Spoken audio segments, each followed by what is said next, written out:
ಈಗ 101 ಟೂಲ್ಸ್ನ ಯಾವ ಥರ ಪ್ರಿಂಟ್ ಮಾಡ್ಕೊಳ್ಳೋದು ಅಂತ ತಿಳ್ಕೊಳ್ಳೋದು. ಫೈರ್ಫಾಕ್ಸ್ನ ಓಪನ್ ಮಾಡಿ ಅಲ್ಲಿ 101 ಬಿಟ್ ಟೂಲ್ ಬಾರ್ನ ಎಕ್ಸ್ಟೆನ್ಷನ್ ಮಾಡ್ಕೊಳ್ಳಿ.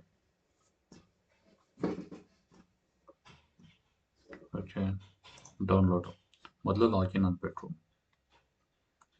ಓಕೆ, ಇದು ವಾಲ್ನ ಈಸಿ ಮೆಥಡಲ್ಲಿ ಬಿಲ್ಡ್ ಮಾಡ್ಬೋದು, ಓಪನಿಂಗ್ ಮಾಡ್ಬೋದು, ವಿಂಡೋ ಈಸಿಯಾಗಿ ಮಾಡ್ಬೋದು, ರಾಫ್ಟರ್ ಮಾಡ್ಬೋದು.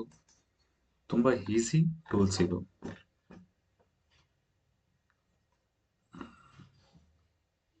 ಇದಾದ್ಮೇಲೆ ಫೈಲ್ ಎಲ್ಲಿ ಡೌನ್ಲೋಡ್ ಆಗಿದೆ ನೋಡಿ, 101 ಬಿಟ್ ಟೂಲ್ಸ್ ಇಲ್ಲಿ ಇದೆ. ಸ್ಕೆಚಪ್ ಓಪನ್ ಮಾಡಿ.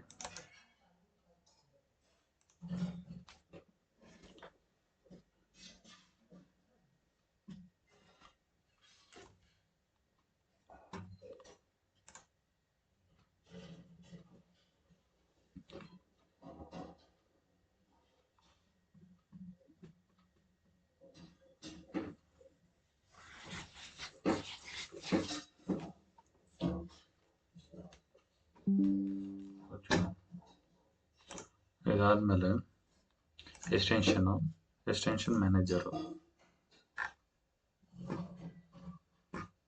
ನಾನು ಅಲ್ಲೇ ಇನ್ಸ್ಟಾಲ್ ಮಾಡಿದ್ದೀನಿ. ಇದನ್ನು ಇನ್ಸ್ಟಾಲ್ ಹೋಗಿ ಡೌನ್ಲೋಡ್ ಓಪನ್.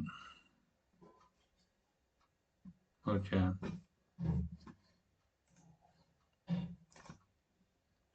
101 ಟೂಲ್ ಬರುತ್ತೆ.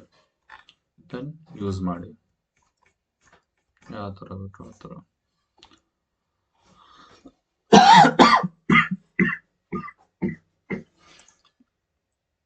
ಇಷ್ಟೇ. ಇದನ್ನ ಯಾವ್ಯಾವ ಥರ ಯೂಸ್ ಮಾಡೋದು ಅಂತ ನಾನು ವಿಡಿಯೋದಲ್ಲಿ ಅಪ್ಲೋಡ್ ಮಾಡಿದ್ದೀನಿ, ನೋಡಿ.